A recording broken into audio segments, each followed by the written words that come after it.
Hello everyone! If you wanted to have the chance to buy an Odin, you had to write an essay. And not all essays were accepted.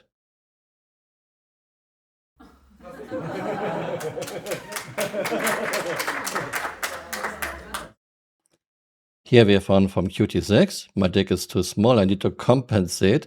A nice starship is often seen as a measure of masculinity and a sign of success. It can boost its owner's self-esteem and communicate to others about the status they have achieved.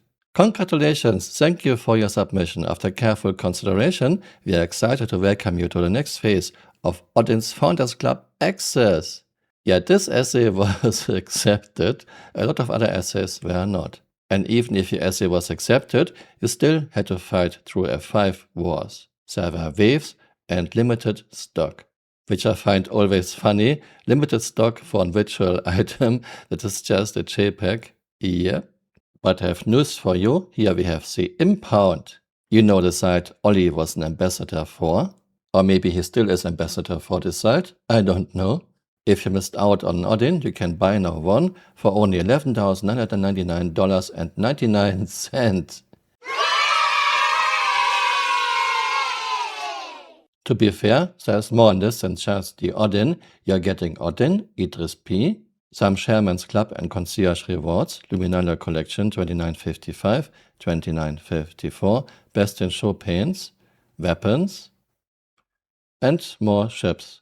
Endeavor Master Set, Ultimate Explorer Pack. Ships and vehicles with 10-year insurance, C2 Hercules M80, Ursa Medivac 2 times, Anvil Carrack MTC, Gladius Valiant, Golem OX, C1 Spirit. And ships and vehicles with 6-month insurance. UTV, Aurora Mark 1 CL, Quakehead ATLS, Redeemer, Mira Fury, Aegis Gladius, Vulture 2 times, and C8X Pisces Expedition. Game packages in Biopack and ship upgrade CCUs. And more smaller stuff. So if you missed out on Odin, you can now just buy one for $12,000 and you get a few more other ships. I'm surprised we already see Odin sold on third-party sites. By the way, Odin is a ship that most likely will never have her role. We will never have huge Orc vs Orc fights with dozens of capital ships and hundreds of smaller ships on both sides and acceptable interaction layers, acceptable do things. Not because CIG cannot do this, but because of limitations of internet speed, internet traffic, and server capacities. And there's always the ultimate speed limit, the speed of light. The closest thing we have to huge Orc vs Orc fights is EVE Online. But in EVE Online, one ship, one player. And even EVE has a slowdown time in huge battles up to 0.1 times speed. Something you cannot do in a first-person game like Star Citizen. Thanks for watching and see you next time. Bye. Auf Wiedersehen. Okay, let's check it out. Call elevator. I don't think he will get crushed, but when we are lucky, the trolley will be on the elevator.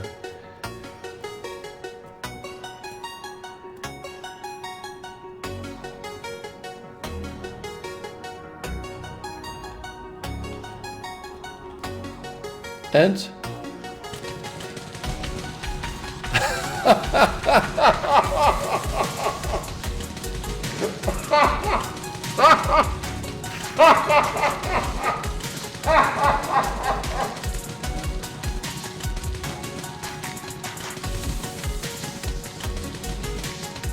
okay, my 890 is destroyed.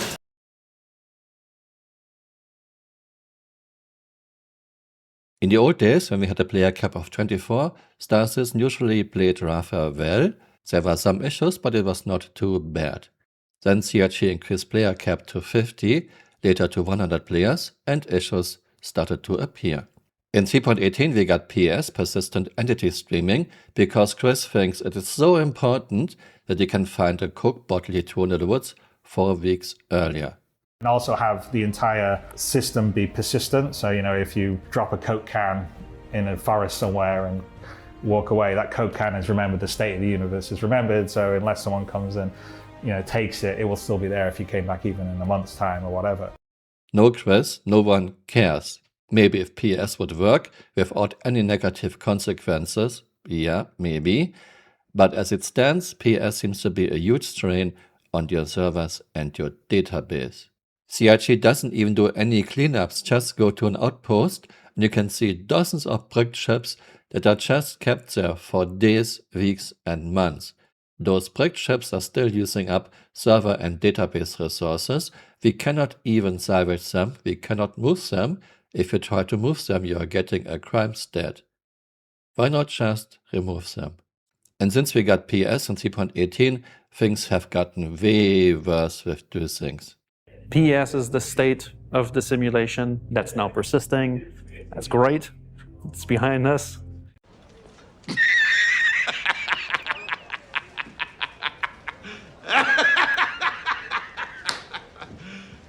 You serious? Then in 4.0 we got the first iteration of static server meshing, and CRG increased player cap to up to 800 players on a server shard, and since then these things are really, really bad. In 4.5 we got engineering, and now CRG servers that were already way overworked have to take care, have to store, and have to distribute even more data. Those things are totally out of control. CRG's old and ancient engine that was never supposed to be used in MMO, CRG's terrible netcode, and CRG's terrible servers cannot deal with an MMO. Hey, you're still here. You might want to join me on Twitter or on Blue Sky.